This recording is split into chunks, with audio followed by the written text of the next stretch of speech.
I'm Tom Martin, and welcome to another episode of A San Francisco Conservative, the new podcast series featuring yours truly, Tom Martin. I'm a lifelong journalist. I've produced for ABC News, CBS News, CNN, even spent some time covering the White House years ago. And I love meeting interesting people and having thought-provoking conversation. And that's exactly what we do here on A San Francisco Conservative. And that is thanks to our co-host, the noted author, David Parker, joining us from San Francisco. David is the author of Income and Wealth and A San Francisco Conservative, his most recent book. And I understand a collection of essays are coming soon. So, hey, David, how are you today? I'm fine. Thank you. Good to see you. How are you today? I'm doing very, very well, but I left my heart and my bridge in San Francisco. I usually have my fabulous black and white photo of the Golden Gate Bridge, and so here I am in my study here in Connecticut. So sorry about that, but I do have a Peter Max painting behind me. I produced a piece, if you remember Peter Max from the 70s and whatnot. He did a big profile of him for CNN, and he painted that on the spot in about 10 minutes. I don't know if that says what it's worth or anything, but anyway. I remember where his studio was, in fact. That's right. So anyway, great to see you. And you know me, coming from that news background, I'm very interested in politics. Politics is very much, of the moment, and everything seems like it's a crisis. So many of my friends say the news makes it sound like everything is a crisis and so on. And what I love about your books, of course, is that they both take that great historical perspective. We're talking not just 100 years or 200 years, but a couple thousand years. And that really, really changes how we look at things. But looking at politics right now, I see a lot of fighting going on. We have a new Speaker of the House. Somehow, after 15 rounds of voting, he was finally ushered up to the Speaker spot to replace your neighbor, Nancy Pelosi there. I don't know if she'll be returning to San Francisco soon. But so there's all kinds of fighting going on as far as who should be on committees.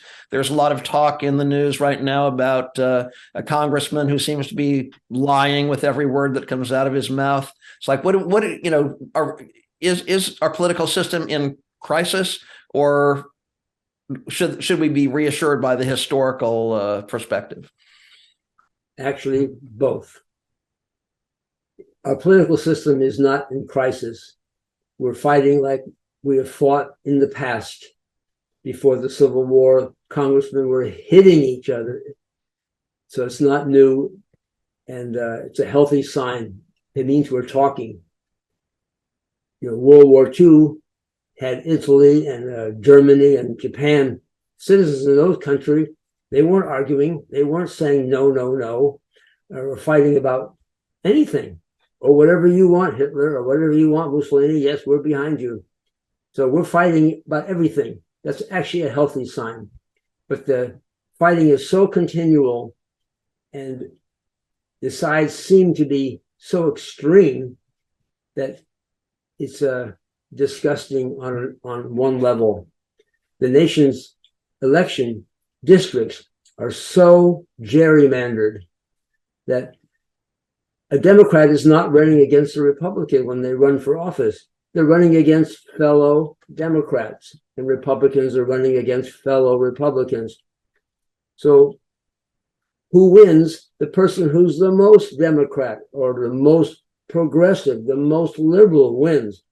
And on the Republican, who's the most right? Who's the most conservative? And you would not know that the nation is not way left or way right. The nation is in the middle. So you look at Congress, this is not America. And in that sense, it's disgusting. As a political economist, I'm not interested in politics. I don't want to know why McCarthy has got it or didn't get it or what the issues were. I don't even want to hear about it. It's just people promoting their own careers, grandstanding. It's not of no interest. Okay, no, it's fair observation, and you really do provide that long view, that historical perspective in your books, and that's the quality I really love. I do want to ask about one economic concept that is in the news, and maybe that's just a reflection of this momentary fighting that doesn't really reflect, how most Americans feel. But at the moment, there is a strong debate about raising the debt ceiling, and that would downgrade, the rating that government bonds would be given, and so on. And we're not used to operating our nation from that position. And I don't know if it's just sort of a game of chicken between the Republicans and the Democrats, or if it really is an important, meaningful concept, whether we raise that debt ceiling or not. What are your thoughts on that? That was a good expression, a game of chicken. It is a game of chicken. You shouldn't be spending more than we take in. And that concept seems to have gone down the river. Parents don't tell their child when they want to get a new bicycle, well, just go to the bicycle store and tell them you'll make monthly payments and you don't have to pay for it. And then just walk away from the debt later on, or let inflation wipe it out. So life doesn't work that way. So eventually it'll be paid for. My third book coming out soon is called Rome 476. Why did the Roman soldiers not lift a sword to stop the Huns and the Visigoths and the Vandals from coming in and sledgehammering the great center of the Roman Empire into dust? They didn't lift a finger. They hadn't been paid. Why hadn't they been paid? All tax money, and there was tax money, just like we have tax money, went to pay the interest on the debt. There was nothing left for actual services. They hadn't been paid. You don't pay us, we're not doing anything. So we're very close to that. Our national, the deficit, the budget deficit for the year is what we're talking about. Do we raise the debt limit? If interest rates are zero, you can keep doing this for a long time. But if interest rates are rising, and they're higher now, if our national debt is budget deficit for the year is 3 trillion, but our national debt is 30 trillion, and if interest rates all of a sudden are 8%, that's 2.4. 2.4 of that $3 trillion budget we have goes to interest right now. So you have to raise it. You have to just keep raising and raising until it looks dangerous. And then, like all government programs, the paying off of the debt will be thrown onto the middle class. The rich and the poor do not pay taxes, period. You cannot get the money from them. Only the middle class are paying for everything. Even if the rich pay something, it's negligible. They don't even feel it. And it may even be a lot of money, but it's still negligible from their perspective. So, and not enough to pay, and not enough to pay it off. Not enough. You can't go tax the rich and solve our problems. The problems are way deeper. The money owed is so much. Yeah, we're still not going to give it to you. Yeah, no, I understand. The middle class is going to pay for it, and Right. the way they're going to pay for it is they're going to reduce Social Security payments in half, and Medicare payments in half. It's the only way. Yeah, well, that'll be I'm quite telling you now. dramatic. Yeah. So I hear what you're saying. Are you suggesting that our congressmen and our congresswomen could benefit from, if they just read a little history, they might say, "Oh my gosh, this is what happened in Rome. Maybe we better rethink this." But they're not aware of that. Very good. Yes, that's true. I wrote an essay, which will also be in my third book, The Euro Crisis. Greece, if you remember, 2010, couldn't pay. They didn't have enough money to pay the interest, let alone any services for the nation. And that got resolved by cutting their Social Security payments in half. I didn't make this up. I was in Greece at the time with school teachers, and they were laughing when they showed me their check. One half. And it says, we don't care, because Greece politicians, like American politicians, got elected by promising everything: free college, free food, free lunch, everything. And then we all laughed. And And so we're laughing again when they took it all back. No more free lunch. Sorry, folks. So Cut it in half. They showed me their check. I didn't make that up, and that's our culture too. It's the only way to resolve it. Wow. Great. Well, I want to talk a little bit more about the economy, but this is a good time, sort of midstream in our conversation here, to let everybody know, if you just joined us, this is a San Francisco Conservative, the new podcast series featuring author David Parker and myself, Tom Martin, and David's books, which are excellent, highly recommended, are Income and Wealth and the San Francisco Conservative. You can find them on his website, davidparkeressays.com, or on Amazon. And if you're watching this episode on YouTube, the YouTube channel, please click on the subscribe button so you don't miss an episode, and post a comment. We'd love to hear what your thoughts are about the topics we're discussing. We'd love to include your thoughts in our conversation. So, David, I want to circle back to a topic we've talked about a number of times on this series. Inflation. It seemed like America was headed for a terrible inflation. Prices were going through the roof. It was terrible inflation. All the newspapers were reporting it, and so on. And now things seem to have eased up a bit. Do you feel less worried about inflation than you were a few months ago? I was never worried about inflation. You weren't listening, Tom. I was just kidding. I know you weren't, actually. Yeah, but go ahead. And I predicted that we would not even have a recession. And the reason we would not have a recession was that every single economist in the nation predicted a recession coming up. So that was a guarantee. You can bet that we won't have a recession. And we're not, because it's the word, we use the word inflation because it's a word we all know, and it kind of makes sense. We understand it. But it's not inflation. We have a world recovering from COVID lockdown. On both sides, we have consumers not spending any money. You couldn't go out. People weren't renting cars, flying planes, hotels, restaurants. They weren't doing that. Their savings accounts actually filled up. Pent up demand. So they're spending like crazy. And suppliers were in the same situation. They were locked down. Factories were closed. Especially in China, but here too. So the supply is backed up. Backed up supply and is overzealous demand is pushing prices through the roof, as they say. That's pure supply and demand, pure economics. If demand exceeds supply, is what it is. So price rises. Yeah. And it'll come back down. Yeah. With that in mind, I'd love to hear your thoughts on kind of our interconnected economy. It certainly seemed during the Trump years, not that long ago, we were becoming more isolationist, disengaging from other countries, disengaging from NATO, and so on. But now there are factors that I think affect us. You're much more of an economic expert than I am. But the Chinese population and their desire to, maybe they'd withdrawn from the world economy a little too much because of COVID.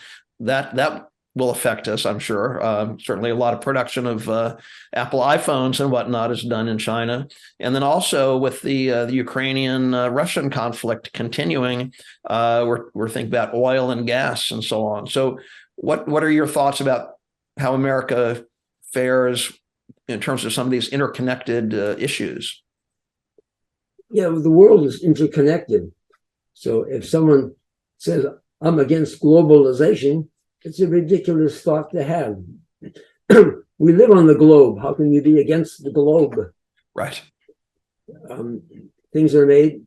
You buy an automobile, it's got thousands of parts, and they're made from all over the place. China for sure, but they're made here. Maybe made in Sweden or Finland. They're not made in Russia. Russia doesn't make anything, but it's made all over the place. Protectionism is what Donald Trump brought back. We're going to create more American jobs and not be buying things from China. That was his thought. But any economist will tell you that the world, economies are interconnected. one globe. We all live here together. And like the paying off of the debt, the middle class is going to pay for that. You protect American jobs, the price of the product, all products will rise. So, and we don't have unemployment problem. We have a unemployment. We have a lack labor forces. A dynamic economy always has a labor shortage. We have a labor shortage in this country, not the other way around. Steve Jobs, Tim Cook, gambled on China. A 20-year plan for Apple. They can't get out of it. The next 20 years, everything is made in China. That proves to be a mistake. He'll admit that, but he can't get out of it. Yeah, interesting. So we have to be careful about protecting, because the middle class is going to pay for that big time. Yeah. I want to circle back a little bit. We just probably have 2 or 3 minutes left in this episode. But again, you were talking about, again, that example of, when the Greece economy in Greece hit a wall, suddenly teachers' salaries, their paychecks were cut in half. Oh, my gosh. So what about the less fortunate, fellow citizens here in this country? Prices going up, interconnected, economy, global economy that we can't really control. Do we have some responsibility to take care of our brothers and sisters in that regard? No. Prices are not going up quite like you said. They're going up for some things. One could say the wages haven't really gone up over the last 30 years, and seems to be some economic injustice in the nation. That may be true. The wages haven't gone up, but prices of most products have come way down. The price of a computer 30 years ago was much less than it is today. An automobile doesn't cost very much. You can buy a brand new small size American car for very little money, and you can buy 100% financed. I bought a new Jeep a few years ago, and it says, I want a low price because I'm going to write you a check and pay cash. It says, we don't want your money. There's no profit in these cars anymore. We want to finance it. That's where the profit is. Yeah. We want to finance the whole thing. And that was a shock to me when I heard it said so clearly, we don't want your money. Yeah, no, we want the financing. Yeah. There's no profit. So that means that the price of goods and services are lower. Yeah. So it sounds like the lower income individuals in our country, you're suggesting that they don't really have it so bad, and that you're not calling for like a revival of Lyndon Johnson's Great Society program or anything like that. No, the middle class is living way over their means, in my opinion. And that's part of the problem. We have an American public today that's not really well educated. It's one of our problems that the whole nation understands. And they don't have great job skills. So they don't deserve to have a 3-bedroom, 2-bath house and 2 cars and a boat and a second house in the country, keeping up with the Jones. They are living over their means. In Silicon Valley, I've said once before, the San Jose Mercury News reports it all the time. Over 70% of all employees are foreign born. They cannot hire Americans. They're not educated and skilled enough to do that work. And that's the future, that artificial intelligence and electronics and engineering and bioengineering and nanotechnology, space travel. That's the future. Americans should be preparing for that. Yeah, well, it sounds like, I think we're out of an excellent point. I think we're out of time for today, but it sounds like our next conversation should return to that subject of educating our nation, because it sounds like that is a crisis right now. So yeah, it is. Thank you. Thank you. Well, again, we want to thank our viewers, thank our listeners for joining us for another episode of San Francisco Conservative. Again, be sure to visit David's website, davidparkeressays.com, where you can learn more about and purchase copies of his books, Income and Wealth and a San Francisco Conservative. They're also available on Amazon, of course. And again, please subscribe to this series so you don't miss an episode. Click subscribe on the YouTube channel. And David, any closing words before we go today? Well, I like to say that my writings are serious writings. And I give examples from the past, the real past, Aristotle, 5th century and 1st century Rome, Cicero, and 18th century Age of Enlightenment. And I'm saying those people talked like us on the same subject at a much higher level of discussion. And we can learn by reading that. And then but unlike an academic, my examples are also come from business. I'm very successful, and I give examples from my business dealings to reinforce everything I'm saying academically. And so my writing in that sense is very interesting. Absolutely. That's what my books have to offer. Absolutely. I would definitely second that. So be sure to pick up copies of David's books and look forward to the next volume, which will be David Parker's essays. So thanks, David. I look forward to the next conversation. Me too. Thank you, Tom.